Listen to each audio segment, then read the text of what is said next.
is because a lot of people may find it uncomfortable having certain conversations with themselves, if that makes sense.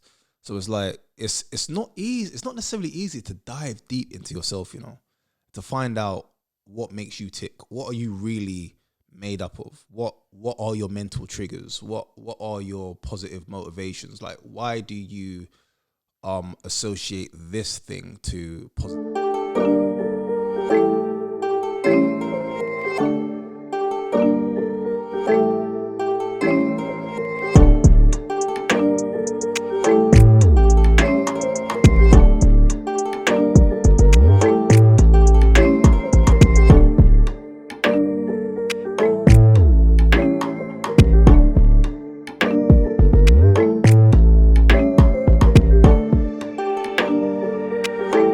Ladies and gentlemen, boys and girls, ages for time, welcome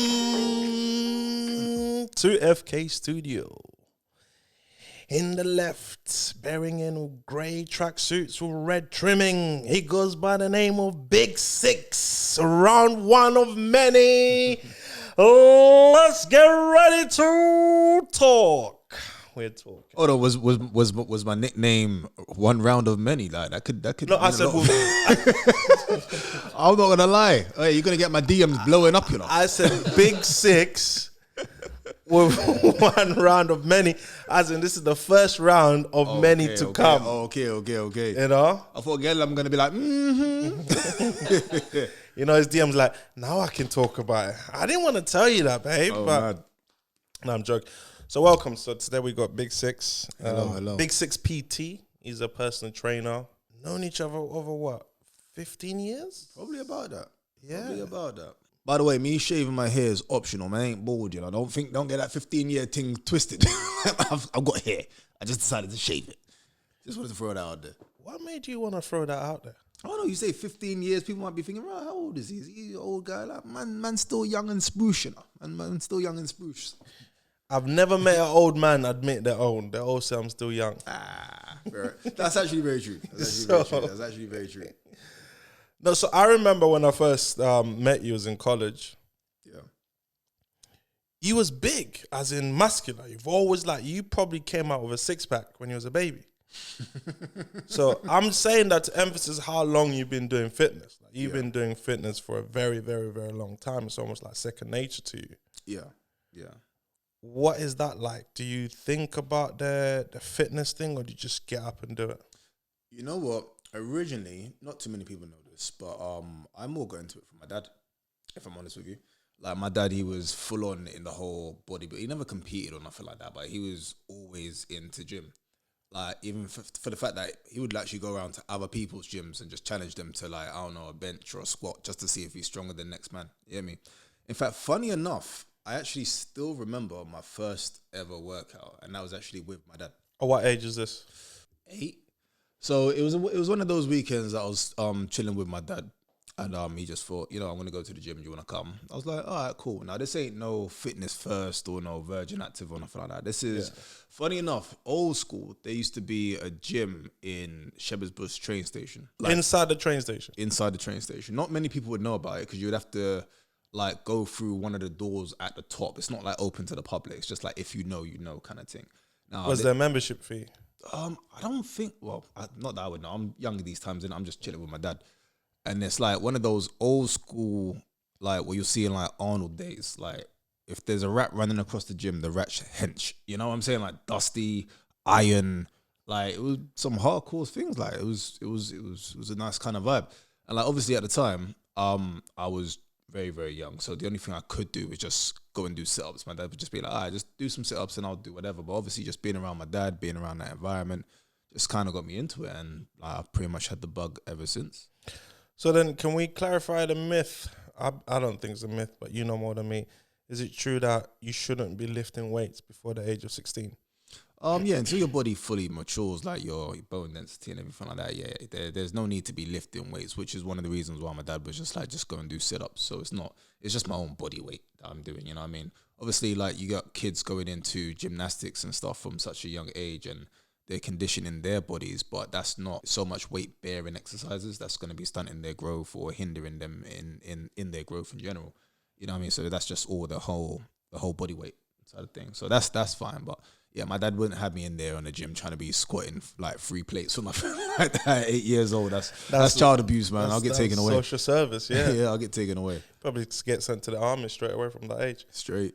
How important is exercise Um, on the fitness side of things? Because people, like, we all know that exercise, we think we know that exercise is important for us, but at the same time, we do very little of it.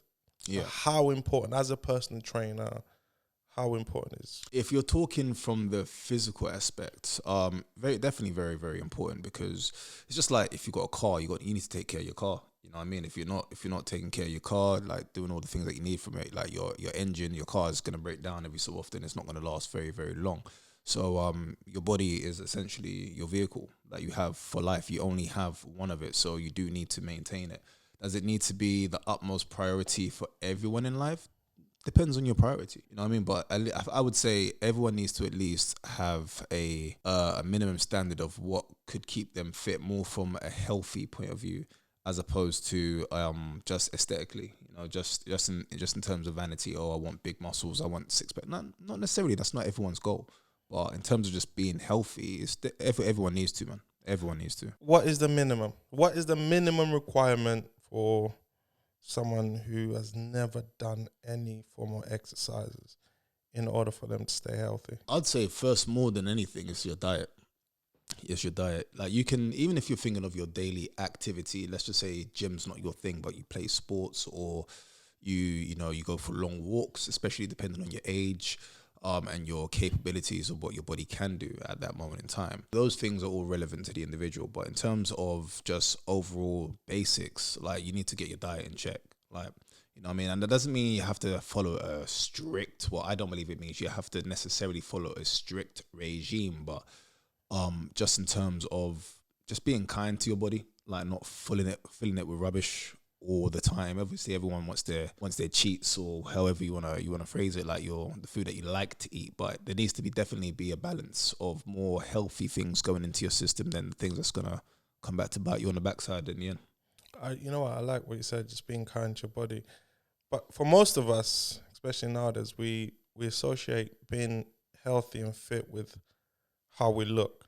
So, for instance, a slim person could eat whatever junk they want, and they say, well, but I'm not fat.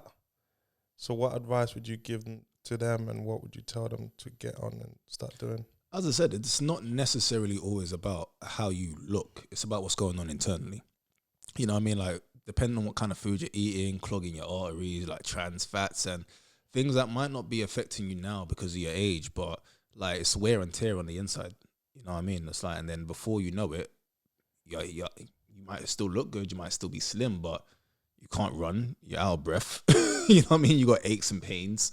Like, you ain't got no strength. Like, these are basic things that just, as I said, just looking after your vehicle, which is your body.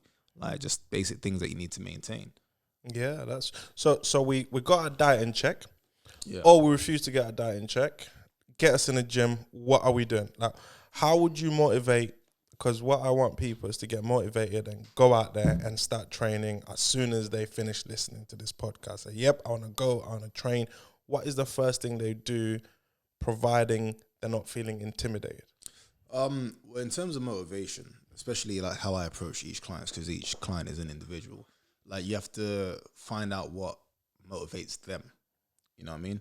It could be, I don't know, they're getting married, they want to look good for their wedding day. It could be they have a work Christmas party, they want to look good in a dress, or they want their trouser size to come down, their waist size to come down. It could be they got a holiday coming up.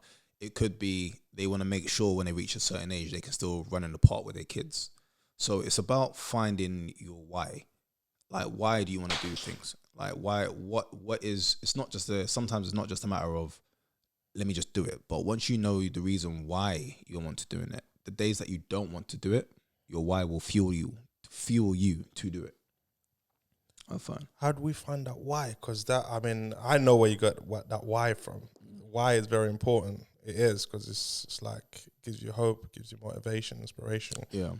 But it's also one of the hardest thing to find. How do you find your why? You know what? I feel the reason why a lot of people may find it hard to find their why is because a lot of people may find it uncomfortable having certain conversations with themselves, if that makes sense. So it's like it's not easy. It's not necessarily easy to dive deep into yourself, to find out what makes you tick. What are you really made up of? What are your mental triggers? What are your positive motivations? Like, why do you associate this thing to positivity? You know what I mean? A lot of people just want to just put kind of a sweep it under the carpet, certain questions. But that's why before I take on any client, it's definitely an in-depth conversation. Now, not every client's going to open up to you straight away. Sometimes it is just the blank surface of, oh, I want to look good. But like, I'm not going to lie, this whole fitness thing, especially depending on what kind of level you're taking it at, whether you're whether you're competing or whether you've got a lot of weight to lose and you have maybe a bad relationship with food and whatnot. Like, a lot of the time, just wanting to look good isn't going to cut it because, like, there's temptation around. There's sometimes being lazy. Sometimes, depending on how far you push it, it could give you anxiety, thinking, oh, if I don't do this, then I'm not going to get that. But it's just about finding the positivity of the journey, because it is a journey, and not every journey is going to be straightforward. It's like, as I was saying to you earlier, it's like when I started, because I've always been into gym, but even from the first lockdown, like, I went pretty much downhill, man. Like, I couldn't take it anymore. Like, the first couple of weeks, I was on job. Like, I was still doing my home workouts. I was still sticking to my nutrition plan and everything like that. But then, when like Boris came, or man like Bojo came on the thing and came on the TV and was like, yo, it's gonna be for a while. Basically, I was like, bruh, nah, I can't do this no more.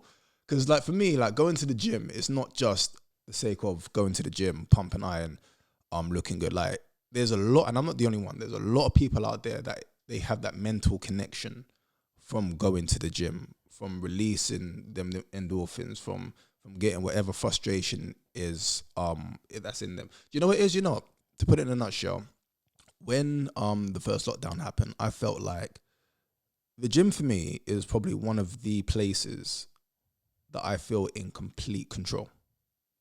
Like, I know exactly, everything's second nature. Boom, boom, boom, boom, boom, boom, boom. And then when that place, your safe space, I would say your safe place of control, is taken away from you, like, that's not an easy thing to manage a lot of the time.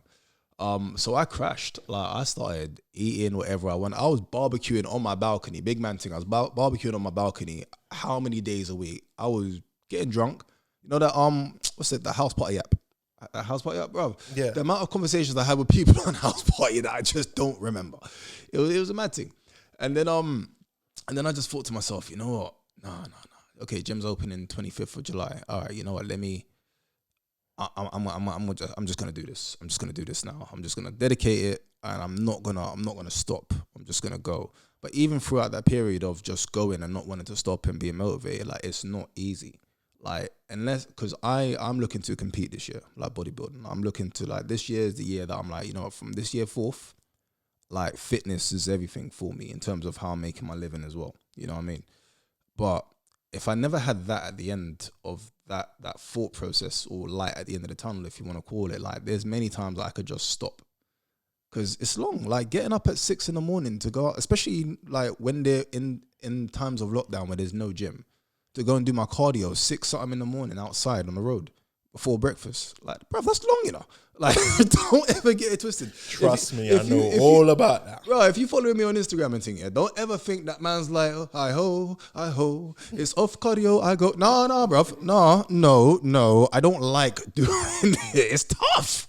Like, you get me? But it's like, and this is why I say, if I just wanted to look good, sometimes that's not enough to get me out of my bed, bruv. In the cold as well. So, like, kind of raining and thing, like wind, snow, like, them things ain't enough just to look good. So it's just about, like, asking. It's like, me, as I said, my why is, like, for one, as I said, fitness has always been a part of me. It's bodybuilding, it's everything I think about. Obviously there's other things too, but in terms of my passion, but it's like, I want to get out of my current circumstance in terms of, like, if my current employer is listening, allow me in it. But it's like, I'm looking to do this thing properly. You know what I mean? And that is my why. That's why when I don't want to do certain things, I'll still get up and do it. So for you, as to speak, the gym is your comfort zone. 100%. It's your home. And I know how intimidating the gym place can be. So you got certain people out of shape, can't even lift anything, and they're not used to that gym environment. And as you said, it's cold outside. We finally got them to get into the gym. How do you advise them to stay motivated in that? Because it's intimidating. You look left, you see some men hench working out. You look right, you see some women doing things with ease, and you look at yourself like, you just want to leave. And you get you self-conscious because everyone's looking at you. Is everyone looking at me? Theoretically, no one is. They might look your way, but they're not really judging you. Yeah. So how do people out there say, you know what, I'm going to push through without those who are not in a position to have a personal trainer? Because I strongly believe every single person needs a personal trainer, because a personal trainer is not always there to teach you what to do. Yeah. It's that person you don't want to let down, keeps you motivated, keeps you going. So how do you keep them motivated to keep on going in that environment which they're not familiar to, and it's super intimidating? You know what? For one, I'll say don't even watch no one. Like don't like pay attention to you, because like that. Do you know how hard that is? Like for me, like I'm strong minded. I go in the gym and I look in the mirror. I see the pot belly. I see my guy to the left just running on that treadmill like it's nothing. My guy to the right bench pressing, and right now I can't probably do one pull up. Yeah, so you telling me? You know what? No, real talk. It takes so much more energy and thought process to be thinking about those things than it does to just be like, you know what? I'm on my journey. I want to do it. Like being like just saying that this is your journey. Don't matter where you start, because whoever you're looking at didn't start. Like they didn't, where they are now. That's not where they started. You know what I mean? Like I'm a man of like I like simple, not simple thought process, but just simplify things. You know what I mean? Like don't think of the end product. Like think of where you are and take it from there. You know what I mean? Because I guarantee you, whoever you're looking at the gym, they're not even thinking like nothing that you're thinking of. You know what I mean? More time, they'll probably even be okay, or depending on, whoever it is, but more time, they'll be wanting to help you. You know what I mean? It's just like, imagine if you are in your, it doesn't even have to be the gym. Let's just say you're in your space of your comfort zone, something that you get into your flow with, something that is your passion. And then someone comes and shows an interest in it. Like they want to get to that extent of where you are passionately. Like, come on, you can't tell me you're not gonna want to have how many conversations with them about it. Yeah. Exactly. So, like, I would encourage everyone to like try your best to not even bring your mind there. Just worry about your journey. If you need help, reach out for it in terms of just ask someone. A lot of people in the gym are friendly, Like when you think they're grunting and okay, yeah, maybe they're in the zone. Don't ask them in the middle of their set, 'cause that's a disrespect. Don't do that to me. Like, you know what I mean? You know when I got the bar on my neck and like, yo, excuse me, sir. I'm like, what? Like don't do that. But wait for them to finish and just ask up, or I don't know, just focus on you, man. Because at the end of the day, it's your body and it is your journey. Gym workout versus home workout. Gym. I was just about to cut you off. Gym workout. Gym. They are. It doesn't compare, man. Like for me, like home workouts. I'll be real with you, because I'm always real. I'm real with my clients. I'm real on Instagram, whatever like that. I ain't gonna be no different here. I hate them. I hate them. But as I said, like for me, going to the gym is more of a mental connection with being in that environment. You know what I mean? But saying that, if you can't go to the gym and you have to do home workouts, then, well, not to plug, but make every session count. You know what I mean? Every session count, because it's still going towards your goal. Like, it's very, very easy to give up halfway through, like I did. You know what I mean? In the first lockdown, and be like, nah, bun this. Now, as I said, I don't know who was watching this that follows me on Instagram. Because I fling up a lot of my before and after pictures, bruh. Man got fat, bruv. Like, I had no business being 111 kg looking the way I did. My belly was out to yeso. You know what I mean, bro? Like, there was no need for it. And it's like, I'm a man that hates hindsight. If I knew at the time, oh, okay, I'm going to let myself go that far, I would have carried on doing my push-ups or whatever I had to do, you get me? But it's like, home workouts, they are needed because there is no other option, unfortunately, at the moment. So obviously, don't disrespect the home workouts. Make the best out of it. Show them, show every workout you do the respect that it needs, regardless of where it is. But obviously, gym is gym, innit? Gym is so lockdown is over. Furlough's stopped. No job, no money coming in. Can't afford gym membership. I'm at home. Give me, let's go 4 basic workouts that I need to do to get me ticking over. Oh, there's so much things you can do body weight wise, even from different variations of push-ups, different variations of sit-ups, different variations of squats, lunges, cardio. Like I don't get when people say, "Oh, how we cardioing at home?" Go for a walk, like at home. Out. So what can I do in the house? In the house, skip, walk up your stairs. I don't have stairs. Walk around the house like a crazy man. No, I'm joking.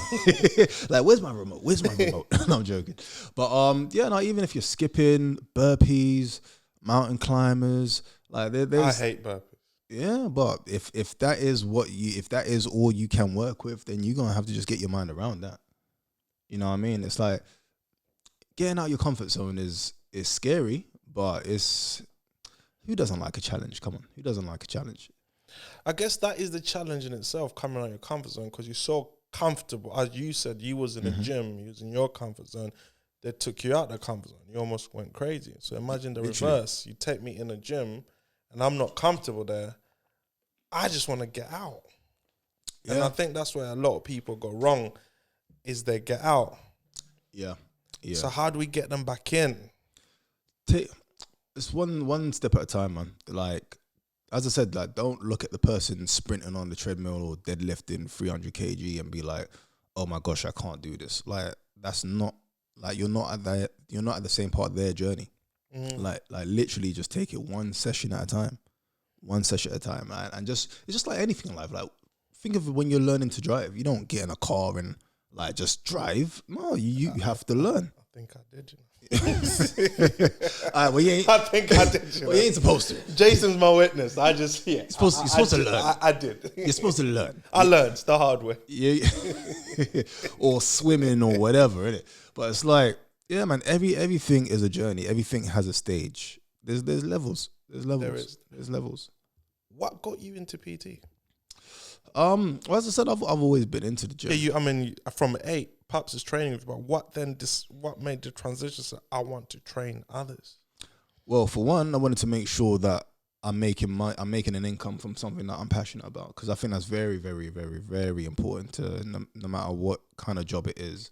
Like, I've always said, I never want a job, I want a career. I never want to just be like, this is my moment, unless it's a strategical moment, which is, I'm working here to then progress onto that, or I'm working here to get this income so I can then do that. You know what I mean? Like, I feel there always needs to be an end goal, like plan for the long game. You know what I mean? So I wanted to make sure that I'm positioning myself, which is when we met in college, to make a living off of something that doesn't even feel like work to me. You know what I mean? Yeah. Like when I'm training people, yeah, I get in a zone. Like, I zone out. Like, I literally zone out to the point that, as I said, like, I'm getting paid from it. Like, I make good money from it, but it's like, it doesn't feel, I'm so into it. Like, it does not feel like work, especially when you've got a client that gives back. Imagine a musician. They make a lot of money, right? They make it, that's their career, that's how they make their living. When they're performing, I'm sure there's a lot of work and preparation that goes into when they're on stage, but when they're giving it and then the crowd is giving back, and that energy, like, it's a crazy vibe. That's how I get when I have certain clients. Like, I love it. I love it.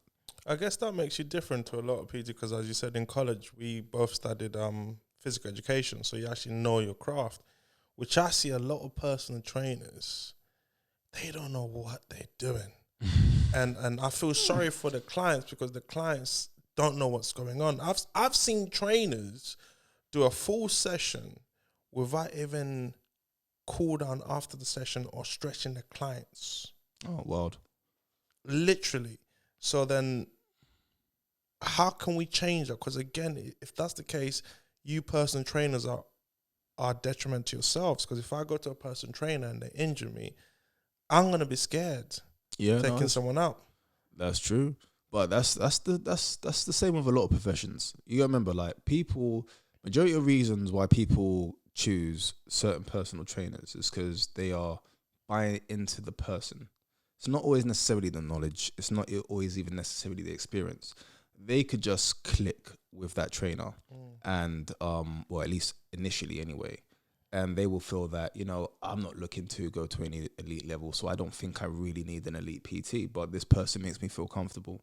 This person will make me feel like I want to exercise. The client might even be on the same, almost the same or similar fitness level to the PT. Sometimes I've seen it. I've seen it. I swear to you, I've seen it. And it's No just, way. yeah, I swear down. And it's just that relatability. Sometimes it happens. You know what I mean, man? It's just like each individual is an individual. So, like, if you have a bad experience with, I don't know, when you go to buy a car from someone that works in sales, they're selling you something, you have a bad experience. Now, that shouldn't put you off by purchasing your next item from someone else. Maybe you might want to vet them more. Maybe you might want to get a bit more, find out a bit more recommendations, a bit more referrals or something like that. You get me? Like, you might do your homework on them a little bit more.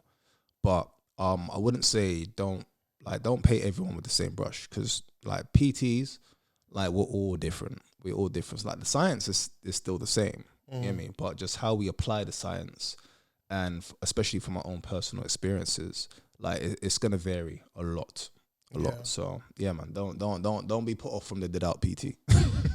Boy, that is true, because one of my initial problems is when I get injured or when I stop and I get back, like my brain's telling me, yeah, you could do 10 push-ups, but I can only do 3, and that frustrates me. Really frustrates me. And I guess that's what a lot of people have problems with. Anything, there's no point. You know what? I'll do it tomorrow. Yeah, but like even with that frustration, like it's just, I think it's more of a case of how do you choose to approach that frustration? Because that frustration's like that. The fact that you can't do more than 3 at the moment, that's not gonna change unless you change it. So it's like it's just like lockdown. Like we can't go to the gym. That is not going to change until it Unless changes. you're on a gym. Yeah, well, yeah. Well, in other words, like certain things are going to be out of our hands. But how are you now going to choose to approach it? That's not going to change. But the way how you approach the situation, that's what then changes your perspective of it. So it could be, I'm frustrated, I can't do 3. Or it could be, right, I can only do 3. All right, cool. What, 2-3 weeks from now, I'm going to be able to do 5. 2-3 weeks from then, I'm going to be able to do 8. You're making progress. And because you have approached the situation mentally different, it's now a positive thing as opposed to negative. You know what I mean? So it's just like, I honestly believe, right? Like, and this kind of goes back to the why as well, but like fitness, depending on what your goals are, I feel 70% of it is all mental. Yeah, maybe even more percentage wise. Like majority of it is all mental, man. Because as I said, when you don't want to do it, like you need to be able to put yourself in check mentally. When there's cakes around the yard, like when your roommate, your housemate, or whoever is your other half is bringing in takeaways, but right, this ain't my allocated cheat meal time. Like you need to be strong, like them old school cartoons where they see the smell coming up and it's slapping you in the face and that. Like, yeah, like you got to be able to be mentally strong a lot of the time. How do you do it when you have that downer moment? I know, yeah. Like from how did you make the transition? Because listen, you described everyone's way of life. Barbecues on the roof every day, to going back to eating, carrying meals everywhere you go, eating cold meals. How do you then make that transition? That's not an easy one. It's not, and I'm not going to say that I haven't fallen. This is the thing as well. Like, don't ever think that you're not allowed, or not that you're not allowed, but that it's the worst thing in the world if you trip up. You're human, innit? Like, if you give in to temptation once in a blue moon, like no one's going to kill you. But the whole thing is just adapting that healthier lifestyle or healthier eating patterns, that better relationship with food. So you being in control as much as you can. So at the times that you're not, like, it's not going to be the end of the world. But for me personally, it's like I am, and I put it out there, this isn't necessarily a good thing. But one thing I've noticed about myself, I'm a very all or nothing person. I'm either all the way this way or I'm all the way that way. You know what I mean? So even when I was getting fat, let's just say how it is. Even when my man was getting chubsy wubsy, yeah, it's like I was saying to myself, you know, okay, July 25th, gyms are open. I'm just gonna flip the switch. I'm gonna get all this rubbish out my way now, and I'm just going to focus. And I was focused. Like I did my check in this morning with my coach and as you were saying, the importance of everyone should have a PT. I've got a coach. You know what I mean? But shout out Big Pale Nasty. But yeah, that's my coach, by the way. Shout out, Big Pale Nasty. Big Pale Nasty. Yeah. One of my good friends I've known for many, many years as well. But yeah, then I linked up with him and I did my check-ins today. It's like 29 weeks of just straight focus. Obviously, like as I said, there are going to be some bumps in the road in 29 weeks. I will fall down sometimes, but you get yourself back up. You be like, all right, you know what? I flopped that day, or I flopped that meal, or, you know, I had a couple extra drinks that I didn't want to have that time, because you are human. You know what I mean? Like, personal trainers are human. Don't let none of that Instagram rubbish fool you. But yeah, you just get back on it, man. Just get back on it. Get back on the horse. Don't you find that's one of the... I believe men suffer from this more than women, where all or nothing. Because the problem is, I suffer from that as well, where I go in. Like, when I go in, I go in. Then what tend to happen is we pick up a lot of injuries and then we stop. Is there a way to find a balance where we just sustain it for a year rather than 3 months on, 3 months off? And now surely on a scientific level, that's not healthy for us. I was more talking about mentally being going all or nothing with it. So as you're saying with injuries, now injuries can happen no matter how good your PT might be, no matter how knowledgeable you might be as a person in terms of fitness and your training yourself. Injuries happen, man. Like, Olympic athlete gets injuries. You know what I mean? So sometimes that unfortunately does happen, but there is the smart ways to train to minimize the amount of injuries that you will have, i.e. periodization of your training. Doesn't necessarily mean like you have to go 100% to failure every single day, every single week, every single month. Like, there are times that you should ideally put in like a deload week where, you know, you're not bringing yourself to failure. You're giving your body time to rest and recover. See, when you said deload, not all of us are PT. You know, can you dumb it no, down for us? This is what I'm explaining. So days or weeks or a week that you're not going to failure. You're not basically scrunching your body up and putting it in the bin, because that's how I train. Like I fully believe in intensity when training. Like yeah, as I said, literally, every session counts with intensity. Yeah, no, literally. Like I will go to places at times, that it's just like raw. After that session, it's like, yo, that was kind of crazy. Still, like, you all right? You okay? You know what I mean? I'm not training with him again. No, but it's like, but even for myself, like, there are times where strategically, like, it's not good to go 100 miles an hour, and you probably will grow more, because your body grows when you rest, and you recover. That's when your body grows. So you do the damage in the gym, you grow outside of the gym, or your body changes outside of the gym. That's a good point. Can you emphasize a bit more on rest? Because it's hard to rest when you are in the zone, but as you said, that your body grows when you're resting. Obviously, when you're training, you shred your muscles, you tore them up, and as your muscle recover, that's when you get bigger or stronger, and that can only happen through rest. Yeah. If you don't rest, you're further shrinking or tearing your muscles. That cause the injury. So can you emphasize the importance of resting while you are training at the same time? Yeah, no, they go hand in hand. Like, as I said, like, it's about taking a smarter approach to your end goal. You know what I mean? Like, as I said, like, going 100 miles an hour, that's not necessarily gonna be the thing that gets you there. Like, training smart towards it, especially keeping your body healthy at the end of the day. Let me test my logic. Smart, specific, measurable, achievable, realistic, and time. There we go. So you was paying attention in class. I told teacher that you was paying. He's like, nah. I was like, bro, trust me. He's alright. I'm smart. No, but I mean, like, in terms of, like, yeah, like, taking a strategic approach to your training. And that does include resting. Like, your body's not gonna train unless you're sleeping. So your body's not gonna change. You're not gonna get the best out of it if you're not like, my sleep patterns are rubbish. Not no, you know, not you know. Let me pick up myself. Not rubbish. Nah, man ain't rubbish. But it could be a lot better. I read someone today somewhere. I'm not sure if I could remember who this person is. It says, I think it was Dorian, Daddy Makes Dough.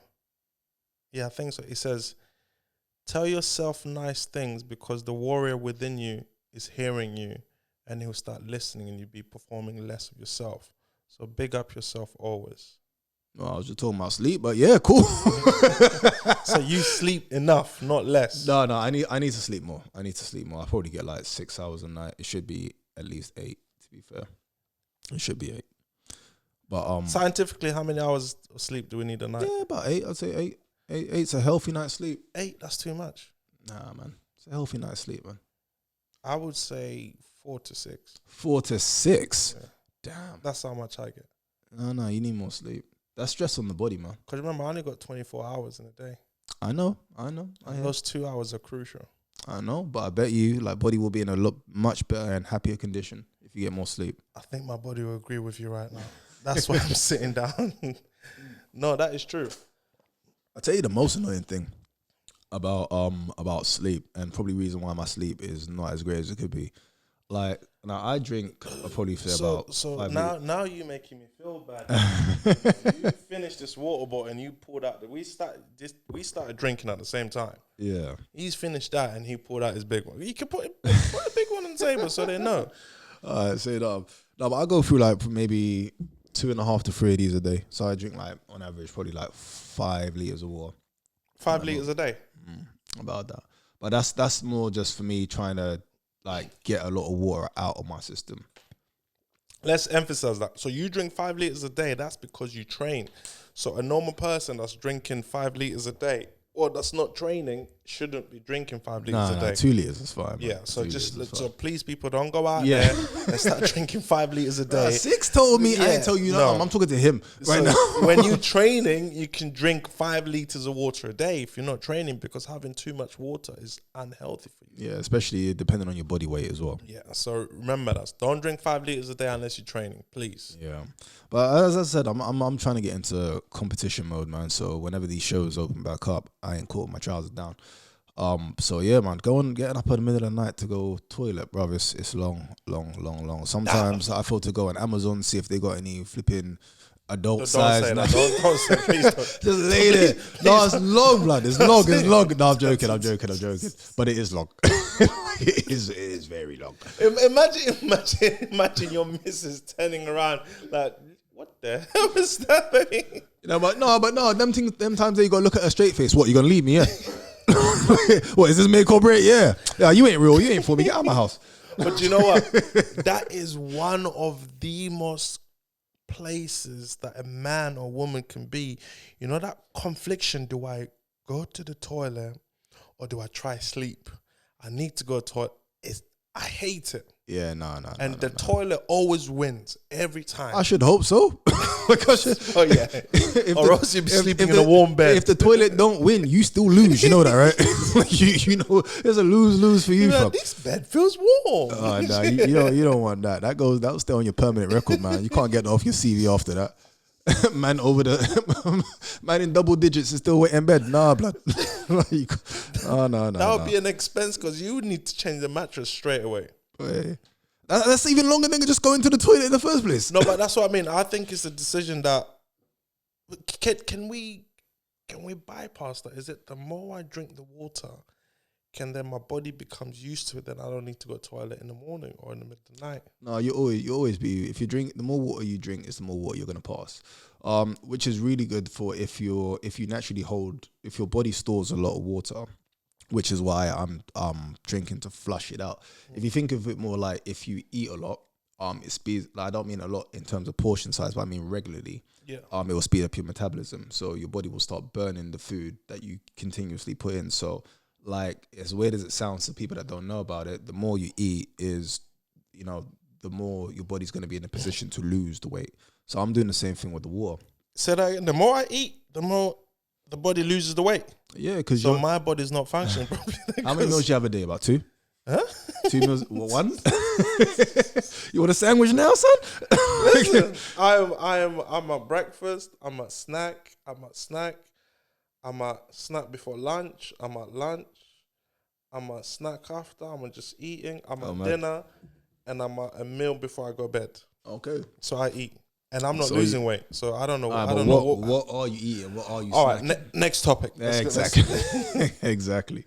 But yeah, man. Now So are we meant to eat frequently? Because some people say, what's your view on intermittent fasting? Some people say don't have breakfast, eat as late as you can, and you go against it. You saying eat frequent. So you saying 4 to 6 meals a day. Yeah. Small and frequent. Yeah, well, not necessarily small, depending on your goal, depending on your body weight, depending on what you're trying to achieve. But like I don't know, there's a lot of people that will disagree. There's a lot of studies that will disagree, but cool.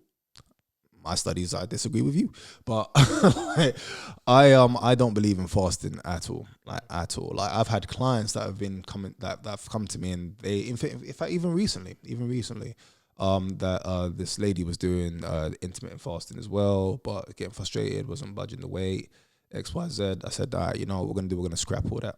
I'm gonna scrap all that. You know, like Morpheus, forget everything you know. Like it was one of them ones. And put her on her nutrition plan that we formalized, and yeah, she's losing weight. And it's like I don't see how you can lose more weight by by training the body to hold on to food. Like what you want to do is train the body that it burns the fuel that you put in. You know what I mean? Like, because the problem, it goes back to if you look at back in the day as humans, we never used to eat as much as we do now, and these days we eat more for comfort rather than for survival. yeah, And we're not working as hard as we used to, because everything, like you're in a car, most of the job you're sitting down behind the computer, like we sitting down, and that's 24 hours. A lot of people are doing very little exercise, but they're eating a lot. So I guess intermittent fasting kind of like helps with that. But I guess that don't apply to you because you train, and I'm assuming if you're training, you do need the carbs to give you the energy to train. Yeah, but it's like it's not even so much even just training, because it could just be your normal day-to-day activity, because you should just be active anyway. Not, as I said, not necessarily going to the gym, but getting up and moving. You know what I mean? And as I said, like the more you are feeding the body, the more your body is going to say to itself, all right, you know what? In fact, the first couple days that you do it, you might even you're gonna struggle. You're gonna struggle if you're used to not eating at all, and then you go to or eating 1 or 2 meals a day, and then going to 4 to 6 meals a day. Like at first, you're going to struggle. You're gonna be feeling full. You're probably gonna hate it, but push through. As I always say to my clients, is like, think of it the first day that you go to the gym. Like your workout's gonna be really hard. You're gonna struggle. You might want to give up, but you stick to it. Like your workout that you're doing today, in however ever long, it's gonna be a very easy workout. You're not even gonna need it anymore. You're gonna have to push yourself. Same thing with the eating. It's like first couple of days you struggle. After a while, when your metabolism kicks in and it realizes to itself, okay, I'm gonna get food coming in quite soon. I can't hold on to this, or I'm gonna feel uncomfortable. Let me process this food. Let me use it. And get it out of my system and make way for more. That's when your metabolism speeds up, and then that's why you'll start to burn the fat. That's all, to burn the fat. Are you a fan of a cheat day? I'm a fan of a cheat meal. Yeah. So when does a cheat meal come in? So what's the difference between a cheat meal and a cheat day? So a cheat meal, the way how I run it and how my coach runs it with me as well, actually, is on an allocated day. It's not necessarily every week either. It's not necessarily every week. So it could be every day. No. No, we talk about one day out of the week. Okay. Where you can either have a starter and a main that's off your nutrition plan, or a main and a dessert that's off your nutrition plan. So one meal. Yeah, a cheat meal. Like you don't need a cheat day. Who needs it? Why do you? And this is my argument with people. Like, why would you need a cheat day? Because that's nothing that your body needs. Like you're going back to what you want. You know what I mean? It's like, oh, I've burnt so many calories these couple days. I've worked my ass off. Let me reward myself by putting all that rubbish back in. Like, basically. And this is why I even say to some of my clients, depending on where they are on their journey, it's like you don't necessarily need a cheat meal every day. It's like, sorry, a cheat meal every week. Like, you can't tell me now that we've just started that you're craving because clearly, like, or a lot of the people have been having bare cheat meals up to the point of them starting their journey to then start to become fit. So you can't tell me that you're craving Christmas dinner when Christmas was 2 days ago. No, you just had it. Relax. Focus. Like, and I say to my clients, our will needs to be greater than our wants. That's Our one. will needs to be greater than our wants. Yeah. Elaborate on that. So your will for what you want out of it, your end game, your end goal, what you want to achieve, your will to succeed needs to be greater than what you want. You know what I mean? Like, I could want to be eating some whatever KFC, whatever I might want at the time, but that's not gonna help me. You know what I mean? It could be my allocated cheat meal time. Then it's like, all right, yeah, they're strategically put in place to stop the body from crashing, to stop you from mentally saying, I don't want to do this no more. It's no fun, to refuel the system. You know what I mean? But just to be doing what you want, like, I was doing what I wanted in the first lockdown, and look how I got. You know what I mean? It's like, yeah, man, our wants ain't always gonna help us. Jesus, that's the truth. That is the truth. Where can we find you? Instagram, because I ain't giving you my address. No, Syxx in the morning. Yeah, Big Syxx, we're ready for running. Let's go. Mad. One final question. Mm-hmm. What's your main advice would you give them out there for those who are training and those who are not training, just to keep motivated and keep going? What advice would you give them? Find your why, as to know what then is going to motivate you, and just do whatever you can to get to there. Yeah. Stay disciplined. Stay disciplined. I mean, I'm not plugging, but stay disciplined. No, I like that. I do like that. No, stay disciplined for real, man. It's like, just take one day at a time, man. I was talking to one of my brethren yesterday. Not to go off too much, but I was talking to one of my brethren yesterday, and he's like, I want to do this fitness thing, but I'm busy, and I don't know if I can commit to it. And right, well, it is a commitment, to be fair. It is definitely a commitment, depending on what level you're taking it to. But it's like, sometimes you just have to don't think of like, I say always plan for the long game, but sometimes, as I said in the beginning, you do have to simplify things. So even if it is initially just focusing on decision to decision, which then amounts to day by day, which then is week by week, month to month, year to year. So even if you're starting with, all right, you know what, I'm going to decide that I'm not going to drink that amount because those are unnecessary calories I'm going to be putting in my body. Or I'm going to decide to eat this instead of eating that. I'm going to decide to walk to wherever I need to go instead of driving 2 minutes down the road. It's like, you start off with the little decisions that then turn into good habits, that then turn into a way of life. Okay, people, there you have it. Round 1 is finished. Thank you to Big Syxx _PT. Yo. Remember, stay disciplined. Your will must outweigh your wants. Step by step. If you're at home, start off with burpees. Walk up and down. If you don't have stairs, do some skipping. If you can't skip, as PT said, just find a remote.